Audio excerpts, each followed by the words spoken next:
नमस्ते dear students, welcome to all. स्वागत है आप सभी का पीटी एजुकेशन पे एक बार फिर से। मेरा नाम है राहुल हंस चौधरी एंड मैं आप सभी का वेलकम कर रहा हूं सेशन नंबर 152 में। आज का जो हमारा सेशन है थोड़ा सा एमसीक्यूज रिलेटेड सेशन है। जनवरी करंट अफेयर्स पार्ट 4 है ये। तो इसको मिला के हमारे हो जाएंगे टोटल कितने क्वेश्चन, 100 क्वेश्चंस। तो 100 क्वेश्चंस, टॉप 100 क्वेश्चंस जनवरी के करंट अफेयर्स के मैं आपको दे चुका हूँ। आने वाले जो भी एग्जाम्स हैं उसमें आपको ये पूरी तरीके से मदद करेंगे। जैसे अभी आईबी का एग्जाम आ रहा है, उसमें ये आपको पूरी तरीके से हेल्प करेंगे।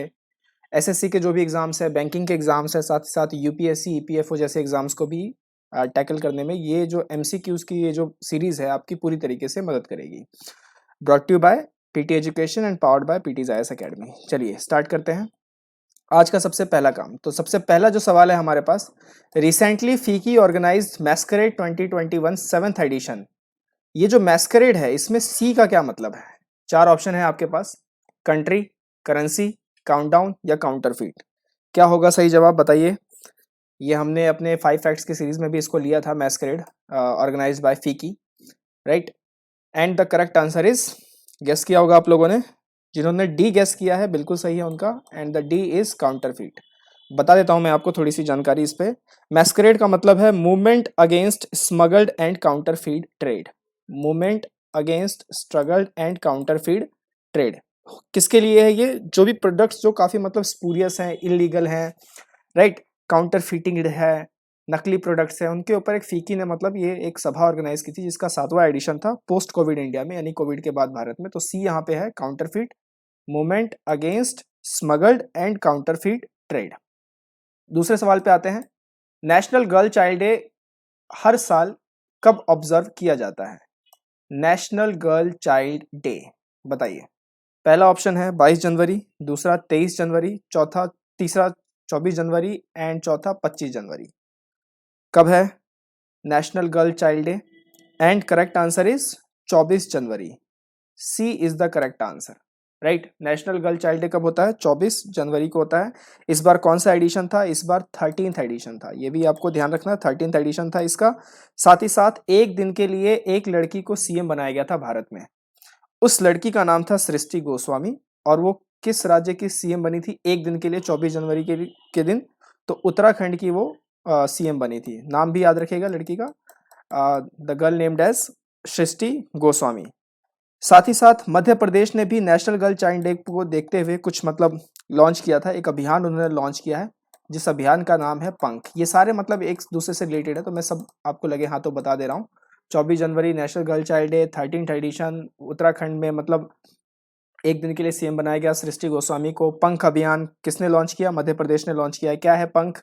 पंख is basically protection, awareness, nutrition, knowledge and health. तो इस पे बेसिस पे एक बेटी बचाओ बेटी पढ़ाओ के स्कीम के तहत इसको मध्य प्रदेश में लॉन्च किया गया। साथ ही साथ एक चीज और आप ध्यान रखिएगा कि 24 जनवरी को ही यूएन अपना इंटरनेशनल डे ऑफ एजुकेशन भी सेलिब्रेट करता है। UN international day of education, ये भी कब होता है? 24 जनवरी को। तो C is the correct answer. चलिए चलते हैं तीसरे सवाल की ओर। Name the India's vaccination drive that delivers India's Covishield vaccine to the foreign countries. तो अभी भारत ने जो अपनी वैक्सीन दूसरे देशों में भेजने की बात की है, तो वो किस ड्राइव के थ्रू है? उस अभियान का बेसिकली नाम क्या है वैक्सीनेशन ड्राइव का? पहला ऑप्शन है कोविन, दूसरा है कोवैक्स, तीसरा है वैक्सीन मैत्री, चौथा है वैक्सीन सुरक्षा। क्या होगा सही जवाब बताइए। लग तो वैक्सीन सुरक्षा ही रहा है, और ये वैक्सीन सुरक्षा आंसर नहीं है। The correct answer is vaccine मैत्री। भारत ने जो अपना वैक्सीनेशन ड्राइव सबसे पहले जिस देश को भेजा था वो मालदीव्स था। तो Maldives was the first nation to receive the vaccination drive from India, right. तो ये आपको ध्यान रखना है। और इस वैक्सीनेशन ड्राइव का नाम क्या है? वैक्सीन मैत्री। पेपर में 100% आने के इसके चांसेस हैं, दैट्स वाई हम इसे अपनी इस सीरीज में ले रहे हैं इस सवालों को। चौथा सवाल है, which was the country of focus section in 51st international film festival of India. तो जो 51st international film festival of India था उसमें फोकस कंट्री कौन थी? म्यांमार, अफगानिस्तान, टर्की या बांग्लादेश। अभी हाल ही में आपको मालूम ही है कि 51st IIFI यानी international film festival of India कहाँ सेलिब्रेट किया गया? गोवा में, राइट। इसके ज्यूरी कौन थे? तो ज्यूरी भी आप लगे हाथों याद रखिए। फिलहाल तो इसका आंसर मैं आपको बता देता हूँ, and the correct answer is D. D is the, यानी बांग्लादेश जो था वो फोकस कंट्री था। इसकी जो ज्यूरी है, क्योंकि फिल्म फेस्टिवल हो रहा है तो वहाँ पे ज्यूरी भी होगी, तो ज्यूरी में जो सबसे बड़ा नाम था वो था पैब्लो सीजर जो अर्जेंटीना के, और भारत की तरफ से थे प्रियदर्शन, वो भूल भुलैया वाले। जिन्होंने भूल भुलैया का डायरेक्शन किया है। तो प्रियदर्शन भारत की तरफ से थे और पैब्लो सीजर फ्रॉम अर्जेंटीना। तो ये ज्यूरी थे। साथ ही साथ Indian personality of the year का अवार्ड विश्वजीत चटर्जी को मिला, ये भी ध्यान रखिएगा। और lifetime achievement award Italy से मिला है, दैट इज विटोरियो स्टोरियो को। तो ये भी आप ध्यान रखना। 2 अवार्ड्स साथ ही साथ याद रखिएगा। 51st इंटरनेशनल फिल्म फेस्टिवल जो गोवा में सेलिब्रेट हुआ, पणजी में, तो इसमें Indian personality of the year award किसको मिला है? विश्वजीत चटर्जी, मिस्टर चटर्जी याद रख लीजिए। और lifetime personality of lifetime achievement award किसको मिला है? विटोरियो स्टोरियो, इटली से। क्लियर? 5वें सवाल की ओर चलते हैं। First bilateral air exercise desert knight 21 basically 2021, DK 21 कहते हैं इसे शॉर्ट फॉर्म में। तो first bilateral air exercise desert 921 जो अभी जोधपुर में हेल्ड किया गया था, वो किसके बीच हुआ है? भारत और कौन है? दूसरा देश कौन है जो डेजर्ट नाइट 21 एक्सरसाइज में पार्टिसिपेट करता है? बेसिकली एयरफोर्स एक्सरसाइज है ये। पहला ऑप्शन है ऑस्ट्रेलिया, दूसरा है फ्रांस, तीसरा है, यहाँ पे शायद ऑप्शंस में गड़बड़ी है, ऑस्ट्रेलिया, यहाँ पे दैट इज ऑप्शन होना चाहिए फ्रांस। यहाँ करेक्ट कर लेते हैं, कोई बात नहीं, हो जाती है थोड़ी मिस्टेक।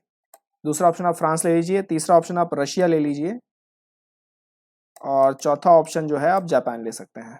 बेसिकली यहाँ जापान का स्पेस एजेंसी लिख दिया गया है, राइट। तो Australia, France, Russia and Japan, क्या है सही answer? And correct answer is France. तो इंडिया और फ्रांस के बीच में ही DK यानी डेजर्ट नाइट 21 एक्सरसाइज होती है, ये आप ध्यान रखिएगा। बिना ऑप्शंस के भी हम इसे याद रख सकते हैं। और कौन कौन से एक्सरसाइज होती हैं सर इंडिया फ्रांस के बीच में? तो एक वरुण एक्सरसाइज है, नेवल एक्सरसाइज है बेसिकली, ये भी इंडिया फ्रांस के बीच में होती है। साथ ही साथ गरुड़ एक्सरसाइज है जो एयरफोर्स की एक्सरसाइज है, वो भी इंडिया और फ्रांस के बीच में होती है। और शक्ति एक्सरसाइज है जो इंडियन आर्मी के बीच, यानी इंडियन आर्मी और फ्रांस आर्मी के बीच में होती है, शक्ति एक्सरसाइज। तो ये आप ध्यान रखिएगा। और रशिया के साथ कौन सी एक्सरसाइज बहुत ही फेमस एक्सरसाइज है? दैट इज इंद्र, ये भी आप याद रखना, राइट। थोड़ी बहुत यहाँ पे प्रिंटिंग मिस्टेक हो जाती है, कोई बात नहीं, उसके लिए हमें क्षमा करें। लेकिन फिलहाल तो आप इतना याद रखें क्योंकि आपको तो इन्फॉर्मेशन से मतलब है। तो इन्फॉर्मेशन या फिर जो आप कह लीजिए जानकारी, वो यही है कि desert knight 21 exercise held between India and France. चलते हैं 6ठे सवाल की ओर।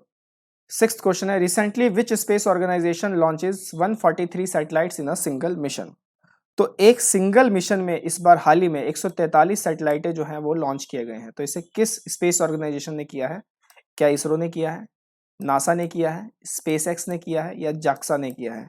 क्या होगा right answer? And the correct answer is SpaceX. SpaceX ने इसे वर्ल्ड रिकॉर्ड बनाया है, 143 satellites in a single mission. इससे पहले वर्ल्ड रिकॉर्ड किसके नाम था? इससे पहले ये वर्ल्ड रिकॉर्ड इसरो के नाम था। इसरो ने 2017 में 104 सैटेलाइट्स जो थे वो सिंगल मिशन में छोड़े थे, राइट। तो ये भी आप ध्यान रखिएगा कि इसरो का ही मतलब एक रिकॉर्ड स्पेसएक्स ने ब्रो किया है। स्पेसएक्स के मालिक कौन है? तो आज के लिए आपका पहला सवाल, who is the managing director of SpaceX, मतलब CEO ऑफ स्पेसएक्स? स्पेसएक्स के CEO कौन है ये बता दीजिए। कमेंट थ्रेड्स में आप सभी का स्वागत है। 7वें सवाल की ओर चलते हैं।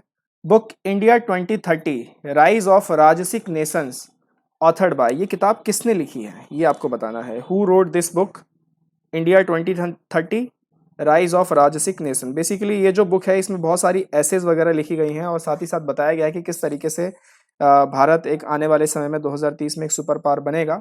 तो ये किताब किसने लिखी है? शशि थरूर ने। 4 ऑप्शन है आपके स्क्रीन पे, गौतम चिकरनेम, रूपाचारी, जयराम रमेश या Shashi Tharoor. And the correct answer is Gautam Chikermane. Gautam Chikermane कौन है? ये VP है, VP मीन्स वाइस प्रेसिडेंट है ORF के। ORF यानी कि ऑब्जर्व रिसर्च फाउंडेशन, उसके ये वाइस प्रेसिडेंट है। उन्होंने ये किताब लिखी है इंडिया 2030। बेसिकली एक बुक ऑफ एसेज है, मतलब काफ़ी सारे ऐसे इसमें लिखे गए हैं, तो आप अगर पढ़ना चाहें तो पढ़ सकते हैं। 8वें सवाल की ओर चलते हैं। नेशनल वोटर्स डे एनुअली कब ऑब्जर्व किया जाता है? नेशनल वोटर्स डे, पहला ऑप्शन है 24 जनवरी, दूसरा 25 जनवरी, तीसरा 26 जनवरी, चौथा 27 जनवरी। एंड करेक्ट आंसर इज 25 जनवरी। 26 जनवरी से ठीक एक दिन पहले क्या हम सेलिब्रेट करते हैं या क्या ऑब्जर्व करते हैं? National voters day. इस बार की थीम क्या थी? तो थीम भी आप लगे हाँ तो याद रखिएगा क्योंकि थीम भी पूछ लेते हैं कई बार एग्जाम्स में। तो इस बार की थीम थी making our voters empowered, vigilant, safe and informed. Making our voters empowered, vigilant, safe and informed. तो ये इस बार की थीम थी।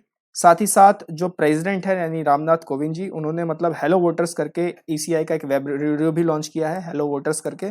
साथ ही साथ ई एपिक प्रोग्राम भी लॉन्च किया गया है। एपिक का यहाँ क्या मतलब है? E EPIC, EPIC। एपिक का मतलब है इलेक्टर फोटो आइडेंटिटी कार्ड। तो ये उन्होंने एक प्रोग्राम लॉन्च किया है और इसका 11th एडिशन था ये नेशनल वोटर्स डे का, ये भी आप लगे हाथों याद रखिएगा। और साथ ही साथ दिल्ली को जो है अवार्ड किया गया है for better management of elections. फरवरी में जो दिल्ली में चुनाव हुए थे उसको लेकर उनको दिल्ली को अवार्ड किया गया है। अब ये जो 25 जनवरी है, इस दिन तो हम नेशनल वोटर्स डे मनाते हैं। इस दिन एक और डे होता है, वो भी आप याद रखिए। इस बार जो मतलब 25 जनवरी को डे था वो था नेशनल टूरिज्म डे। ये भी 25 जनवरी को ही हम लोग एनुअली ऑब्जर्व करते हैं, नेशनल टूरिज्म डे। इस बार की थीम क्या थी? तो इस बार की थीम थी देखो अपना देश। टूरिज्म को प्रमोट किया जा रहा था बेसिकली, देखो अपना देश, क्योंकि कोविड के चक्कर में जो हॉस्पिटैलिटी इंडस्ट्री थी और जो टूरिज्म सेक्टर था वो उसको काफ़ी ज़्यादा मार पड़ी थी। तो इसलिए अब गवर्नमेंट काफ़ी मतलब इसको प्रमोट करने में लगी हुई है। 9th क्वेश्चन की ओर चलते हैं। Who became the first female fighter jet pilot to be part of Indian air force tableaux in Republic Day parade? तो वो कौन सी पहली महिला फाइटर जेट पायलट है जो मतलब इंडियन एयरफोर्स का जो मतलब उनकी जो टैब्ल्यूक्स निकलती हैं उनका हिस्सा बनी? मोहना सिंह, ये मोहना होना चाहिए, मोहन नहीं, मोहना सिंह, गुंजन सक्सेना, शिवांगी या भावना कांत? क्या होगा सही जवाब? And the correct answer is Bhawana Kanth. Flight lieutenant Bhawana Kanth, ये मतलब first female fighter jet pilot थी। और साथ ही साथ अभी जो रफाल जेट्स आए थे उनके जो मतलब 3 जो पायलट्स थे उनके भी ग्रुप में यही शामिल थी, भावना कांत ही शामिल थी। तो ये आप नाम याद जरूर रखिएगा, भावना कांत, क्योंकि अभी आने वाले मंथ में 8 मार्च को वुमेन डे भी आ रहा है, तो मतलब ऐसे नाम थोड़े याद रखने थोड़े जरूरी हो जाते हैं। 10th क्वेश्चन पे चलते हैं। ऑपरेशन सर्द हवा, ये ऑपरेशन किसने लॉन्च किया है? ऑपरेशन सर्द हवा सीआरपीएफ ने लॉन्च किया है, बीएसएफ ने लॉन्च किया है, आईटीबीपी ने लॉन्च किया है या असम राइफल्स ने लॉन्च किया है? हु हैज लॉन्च्ड और कंडक्ट ऑपरेशन सर्द हवा? And the correct answer is BSF. Border security force ने ऑपरेशन सर्द हवा कहाँ पे लॉन्च किया? जैसलमेर में लॉन्च किया है। तो ये भी आप जगह का नाम भी थोड़ा सा मतलब याद रखिएगा, जैसलमेर में ये लॉन्च किया गया है। करंट अफेयर्स की एनुअल कंपाइलेशन आ चुकी है, दिए हुए लिंक पर जाके आप अपने बुक्स को डाउनलोड कर सकते हैं बुक स्टोर से और पढ़ सकते हैं। चलिए 11वें सवाल की ओर बढ़ते हैं। 11वां सवाल हमारा क्या है? 11वां सवाल है इंटरनेशनल क्लाइमेट अडेप्टेशन समिट 2021, इसको होस्ट किस नेशन ने किया है? इंटरनेशनल क्लाइमेट अडेप्टेशन समिट 2021, ये आप ध्यान रखना, ये काफ़ी इंपॉर्टेंट है क्योंकि अब से लेके पोस्ट कोविड वर्ल्ड में क्लाइमेट की बातें बहुत जोर पकड़ेंगी। हालांकि अमेरिका ने भी एक मूव कर दिया है, उन्होंने ज्वाइन कर लिया है वापस से पेरिस क्लाइमेट एग्रीमेंट को, उन्होंने रीज्वाइन करने की बात कह दी है, राइट। तो मतलब एक क्लाइमेट को लेके जो है वो बहुत बड़ा एक अब लोगों के मन में अवेयरनेस फैलाई जाएगी बाय पॉलिसीज और आप चाहे किसी भी मेथड से कह लीजिए। तो इंटरनेशनल क्लाइमेट अडेप्टेशन समिट 2021 इसको होस्ट किया किसने है? And the correct answer is Netherland. तो नीदरलैंड ने जो है इसको होस्ट किया है। भारत की तरफ से इसको संबोधित माननीय प्रधानमंत्री मोदी जी ने किया था और 25 जनवरी को ये सबमिट हुआ था और उसमें उन्होंने मतलब एक टारगेट भी लिया था भारत का, जो रीन्यूएबल एनर्जी का जो टारगेट है, क्योंकि क्लाइमेट से अगर आपको फाइट करनी है तो रीन्यूएबल एनर्जी को मैक्सिमम जो है आपको मैक्सिमाइज करना पड़ेगा रीन्यूएबल एनर्जी को। तो जो भारत का टारगेट है वो 450 गीगावाट का टारगेट है, ये आपको ध्यान रखना है। और भारत ने बोला है कि हम ये टारगेट 2030 तक अचीव कर लेंगे। किस चीज का गीगावाट? रीन्यूएबल एनर्जी का 450 गीगावाट बाय 2030। 12वें सवाल की ओर चलते हैं। प्रधानमंत्री यानी पीएम गुइसिप कॉन्टे, ये इन्होंने भी हाल ही में रिजाइन दे दिया है, ये किस देश के प्रधानमंत्री हैं? पीएम गुइसिप कॉन्टे, पहला ऑप्शन है पोलैंड, दूसरा बुल्गारिया, तीसरा अर्जेंटीना, चौथा इटली। कहाँ के हैं ये? पीएम गुइसिप कॉन्ट, इनको मतलब हाल ही में इनको रिजाइन देना पड़ा क्योंकि उन्होंने अपने देश में थोड़ा सा जो महामारी थी, पैंडेमिक था, उसको अच्छे से मैनेज नहीं कर पाए, तो काफ़ी फोर्स रहा वहाँ पे और फिर हाल फिलहाल इन्होंने वहाँ से रिजाइन दे दिया। And the correct answer is Italy. Italy के ये पीएम है। तो आपके लिए आज का दूसरा सवाल, what is the capital of Italy? Italy की राजधानी क्या है? जरूर बताएं कमेंट थ्रेड में। 13वें सवाल की ओर चलते हैं। विच फॉरनर रिसीव्ड पद्म विभूषण अवार्ड 2021? आप मेरे साथ रिपब्लिक डे अवार्ड्स कर चुके हैं, एक सेशन हमने उस पर लिया हुआ है, प्लेलिस्ट में जाके आप चेक कर सकते हैं। तो किस फॉरनर को, जहां मैंने आपको पूरी लिस्ट दिखाई थी और ऐसे ही सवाल बनते हैं, किस फॉरनर को पद्म विभूषण अवार्ड 2021 मिला है? पहला ऑप्शन है एंजेला मर्कल, दूसरा शिंजो आबे, तीसरे डोनाल्ड ट्रंप, चौथे Boris Johnson. And what will be the correct answer? And the correct answer is Shinzo Abe, the ex prime minister of Japan या former prime minister of Japan आप कह सकते हैं। इनको मतलब पद्म Vibhushan award 2021 से सम्मानित किया गया है, ये नाम आपको याद रखना है। साथ ही साथ तीसरा सवाल आपके लिए, who is the current prime minister of Japan? Japan के करंट प्राइम मिनिस्टर कौन है? करप्ट बोल दिया मैंने गलती से, करप्ट नहीं, who is the current prime minister of Japan? तो जापान के करंट जो है वो प्राइम मिनिस्टर कौन है? करप्ट तो मतलब बवाल मच जाएगा।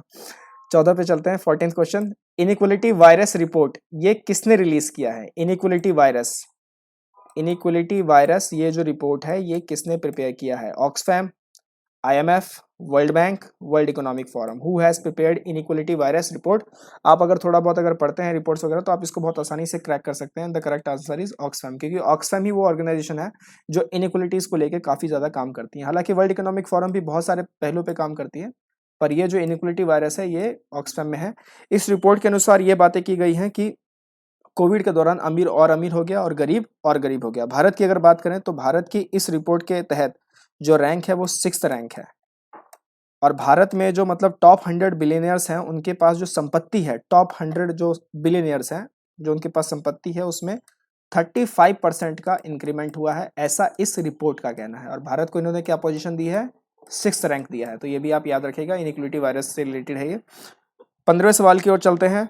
Who is known as father of fibre optics? Father of fibre optics किसे कहा जाता है? ये इसलिए लिया गया है क्योंकि इस बार जो फादर ऑफ फाइबर ऑप्टिक्स है ना उनको 2021 में पद्म विभूषण अवार्ड मिला है। 4 ऑप्शन है आपके पास, विनोद धाम, नरेंद्र सिंह कपानी, सीवी रमन, ये सीवी रमन है, सतीश धवन। तो ये 2 ऑप्शन, ये ऑप्शन तो आप हटा ही दीजिए, अब उनको कहाँ से मिलेगा, राइट? तो Padma Vibhushan award father of fibre optics कौन है? That is Narendra Singh Kapany, right? चलिए आगे चलते हैं, 16 सवाल की ओर बढ़ते हैं हम लोग।